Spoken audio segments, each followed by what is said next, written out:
बिस्मिल्लाहिर्रहमानिर्रहीम। अस्सलाम वालेकुम माय यूट्यूब फैमिली, कैसे हैं आप सब? उम्मीद करती हूँ सब खैरियत से होंगे। आज बनाएंगे बहुत ही टेस्टी और सबके बहुत ही फेवरेट हैश ब्राउन। बहुत ही मज़े के बनते हैं। सिंपल और इजी मेथड के साथ आज मैं आपको बताऊंगी कि आप इसको घर पर आसानी से किस तरह से बना सकते हैं। बहुत ही क्रिस्पी बनते हैं, ब्रेकफास्ट हो या फिर बच्चों के लंच बॉक्स के लिए भी बहुत ही बेस्ट रेसिपी है। या फिर आपको कोई छोटी मोटी भूख लगी है तो उसके लिए भी as a tea time snack आप इसको यूज़ कर सकते हैं। तो बस उसके लिए आपने वीडियो को एंड तक देखना है। वीडियो के दौरान मैं बहुत सी टिप्स आपके साथ शेयर करूंगी कि मज़ेदार से हैश ब्राउन को किस तरह से बनाया जाता है और किस तरह से इसको क्रिस्पी रखा जाएगा। तो बस वीडियो को एंड तक देखें ताकि रेसिपी का कोई भी पार्ट आपसे मिस ना हो। और अगर आपको रेसिपी पसंद आए तो चैनल को भी ज़रूर सब्सक्राइब करें। तो चलिए शुरू करते हैं इस मज़ेदार सी रेसिपी को बनाना। तो सबसे पहले मैंने इसके लिए आलू ले लिए थे। 4 मैंने आलू लिए हैं, उनको मैंने छील कर पानी में डिप करके रख दिया था, ताकि आलू का जो कलर है वो ख़राब ना हो। जब भी आप आलू को छीलें तो उनको पानी में रख दें, तो इनका कलर जो है वो ख़राब नहीं होगा। अब मैंने यहाँ एक बाउल में ठंडा पानी ले लिया है। पानी को मैंने आधे घंटे के लिए फ्रिज में रख दिया था, तो आपने इसके लिए ठंडा पानी ही इस्तेमाल करना है। अब मैंने ये लिया है ग्रेटर, और जो मोटी वाली साइड है ग्रेटर की, इससे आलू को ग्रेट कर लेंगे। तो जो बारीक वाली साइड है ना ग्रेटर की, उससे अगर आप आलूओं को ग्रेट करेंगे तो ये मैशी से हो जाएंगे। तो जो बड़ा वाला होल है उससे मैं ग्रेट करती जा रही हूँ, और साथ साथ आलूओं को ठंडे पानी में डालते जाएंगे। तो इस तरह से जितना भी आलू का स्टार्च है वो इस पानी में निकलता जाएगा। तो बहुत इंपॉर्टेंट है, इसके लिए ठंडे पानी का ही इस्तेमाल करना है। तो जितने भी आलू थे उनको मैंने ग्रेट कर लिया है, और 5 मिनट के लिए आलूओं को मैंने इस पानी में डिप करके रख दिया था। अब आलू में बहुत ज़्यादा स्टार्च होता है, तो इसके स्टार्च को ख़त्म करना है। उसके लिए मैं क्या करूँगी, 3 से 4 मिनट के लिए अच्छी तरह से हाथों की मदद से इसको मसल लेंगे, ताकि जितना भी आलू का स्टार्च होगा वो इस पानी में निकल जाएगा। तो इनमें जितना भी स्टार्च है वो निकालना बहुत ज़रूरी है, वरना हैश ब्राउन जो है वो क्रिस्पी नहीं बनेंगे और इनकी वो लुक और टेक्सचर नहीं आएगा। तो कम से कम 3 से 4 मिनट के लिए हाथों से अच्छी तरह से आलू को मसल लेना है, ताकि जितना भी इसमें स्टार्च होगा तो इस पानी में निकल जाए। और ये प्रोसेस जो है वो ठंडे पानी में ही करना है। तो देखिए अच्छी तरह से हाथों की मदद से मैंने आलू को मसल मसल कर इसका सारा स्टार्च जो है वो निकाल लिया है। 3 से 4 मिनट के लिए ये प्रोसेस ज़रूर करना है। अब देखिए ये पानी कितना गंदा हो चुका है, सारा स्टार्च इस पानी में निकल गया है। अब मैं क्या करूँगी, ये जो पानी है ना, इस पानी को फेंक देंगे। तो उसके लिए मैंने ये स्ट्रेनर ले लिया है, और इसके नीचे मैंने एक बर्तन रखा है। तो अगर आपके पास कोई भी छलनी है आप वो ले लें और उसके नीचे एक बर्तन रख दें, ताकि जब आप इसको ड्रेन आउट करें तो जितना भी एक्स्ट्रा पानी है वो सारा इस नीचे बर्तन में चला जाए। तो देखिए पानी इसका सारा मैंने ड्रेन आउट कर लिया है। अब क्या करना है कि जो आलू है उनको अच्छी तरह से ड्राई कर लेंगे। हाथों की मदद से स्क्वीज करते हुए आलूओं को मैं अच्छी तरह से ड्राई कर लूंगी, ताकि आलू में जितना भी पानी है वो सारा निकल जाए। पूरी तरह से इसको खुश्क कर लेंगे। तो आलू को देखिए अच्छी तरह से मैं स्क्वीज़ करती जा रही हूँ, ताकि जितना भी पानी है वो सारा इसका निकल जाए।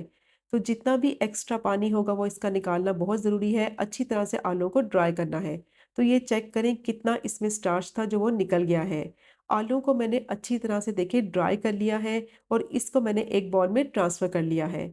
बिल्कुल ड्राई होने चाहिए आलू, बिल्कुल भी इनमें मॉइस्चर नहीं होना चाहिए। जितनी अच्छी तरह से इनको ड्राई करेंगे उतने ही जो हैश ब्राउन है वो क्रिस्पी बनेंगे। तो बस आलू को ड्राई कर लिया है, और अब इसमें बाकी की चीज़ें ऐड करेंगे। तो एक मीडियम साइज़ की मैंने प्याज ली थी, बिल्कुल बारीक मैंने इसको चॉप कर लिया था, और प्याज का पानी भी मैंने अच्छी तरह से निचोड़ लिया है। अब वो इसमें डालेंगे, और साथ ही मैं इसमें डाल दूंगी 1 टीस्पून सफ़ेद मिर्च का पाउडर। अगर आपके पास सफ़ेद मिर्च नहीं है तो इसकी जगह आप काली मिर्च का पाउडर भी यूज़ कर सकते हैं। 1 टीस्पून इसमें डालेंगे धनिया पाउडर, और 1 ही टीस्पून मैं इसमें नमक ऐड करूँगी, या आप अपने टेस्ट के हिसाब से भी ऐड कर सकते हैं। हाफ़ टी स्पून इसमें डालेंगे ज़ीरा पाउडर, और अब मैं इसमें डालूँगी 1 अंडा। अंडे को मैंने थोड़ी देर के लिए रूम टेम्परेचर पे रख दिया था। और अब इसमें मैं डालूँगी 2 टेबलस्पून मैदा। इससे क्या होगा कि जो हैश ब्राउन है उनकी बाइंडिंग जो है वो बहुत ही परफेक्ट हो जाएगी, और अगर आलू में कोई मॉइस्चर होगा तो वो भी ख़त्म हो जाएगा। अब इन तमाम चीज़ों को मैं अच्छी तरह से मिक्स कर लूँगी। और अगर आपके पास मैदा नहीं है तो इसकी जगह आप कॉर्नफ्लावर भी यूज़ कर सकते हैं। अच्छी तरह से इसकी मिक्सिंग करनी है, ताकि जो इसमें मैदा डाला है, अंडा डाला है, वो आलू में अच्छी तरह से कोट हो जाए। मैदा डालने से एक तो जो आलू का मॉइस्चर है थोड़ा बहुत वो ख़त्म हो जाएगा, और दूसरा ये बहुत ही क्रिस्पी बनेंगे। तो देखिए अच्छी तरह से मैंने इसकी मिक्सिंग कर ली है। तो बहुत ही ज़बरदस्त हमारा जो मिक्सचर है हैश ब्राउन के लिए वो रेडी हो गया है। अच्छा, आप चाहें तो कोई और भी स्पाइसेस इसमें ऐड कर सकते हैं, लेकिन मैं मैकडॉनल्ड स्टाइल बना रही हूँ, तो उसमें बहुत ही कम स्पाइसेस का इस्तेमाल होता है। अब जैसे ही मिक्सचर रेडी हो जाएगा तो फ़ौरन से इसको बना लेंगे। इसको रखना नहीं है क्योंकि इसमें प्याज़ का इस्तेमाल किया है तो वो पानी छोड़ने लगेगा। तो अब इसकी शेप दे देंगे।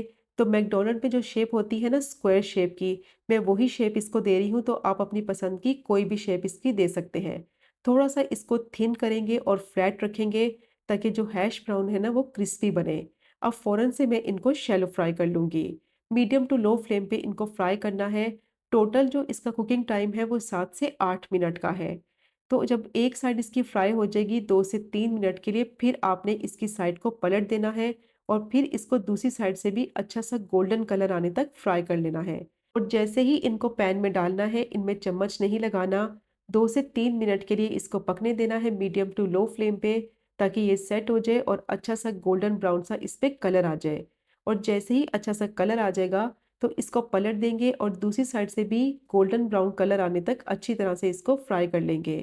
तो यकीन करें ये इतने मज़े के टेस्टी बनते हैं ना, स्पेशली ब्रेकफ़ास्ट में आप इनको ज़रूर बनाएँ, या फिर अगर आपको कोई छोटी-मोटी भूख लगी है तो उसमें भी आप इसको बना सकते हैं। एक तो ये खाने में बहुत हेल्दी होते हैं और दूसरा इनको बनाना भी बहुत ही आसान है। बहुत ही कम ऑयल में देखिए मैं इनको फ्राई कर रही हूँ। सिर्फ 3 से 4 टेबलस्पून मैंने ऑयल डाला था और ये बहुत ही मज़ेदार क्रिस्पी हैश ब्राउन आप इज़िली घर पर बना सकते हैं। तो देखिए टोटल मुझे 7 से 8 मिनट हो गए थे इनको फ्राई करते हुए। दोनों साइडों पर चेंज करते हुए मैंने अच्छा-सा कलर आने तक इनको फ्राई कर लिया है। तो देखिए कितने अच्छे से ये क्रिस्पी से फ्राई हो गए हैं और आपने देखा कितना अच्छा मिक्सचर बना था, बिल्कुल भी ये बिखरे नहीं हैं, बिल्कुल भी ये टूटे नहीं हैं। बेहतरीन किस्म के हैश ब्राउन आप इज़िली घर पे बना सकते हैं।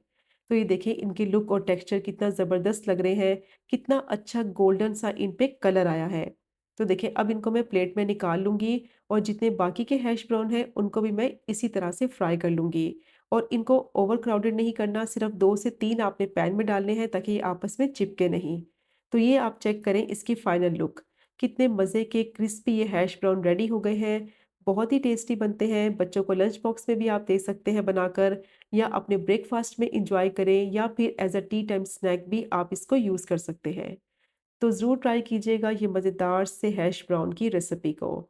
तो पहले भी मैंने आपके साथ बहुत ही यमी स्नैक्स की रेसिपी शेयर की थी जिसको आप लोगों ने बेहद पसंद किया था।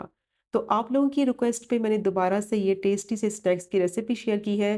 तो ज़रूर ट्राई कीजिएगा, बहुत हेल्दी भी है और इनको बनाना भी बेहद आसान है। तो अगर आपको रेसिपी पसंद आए तो सब्सक्राइब, लाइक और कमेंट भी करें।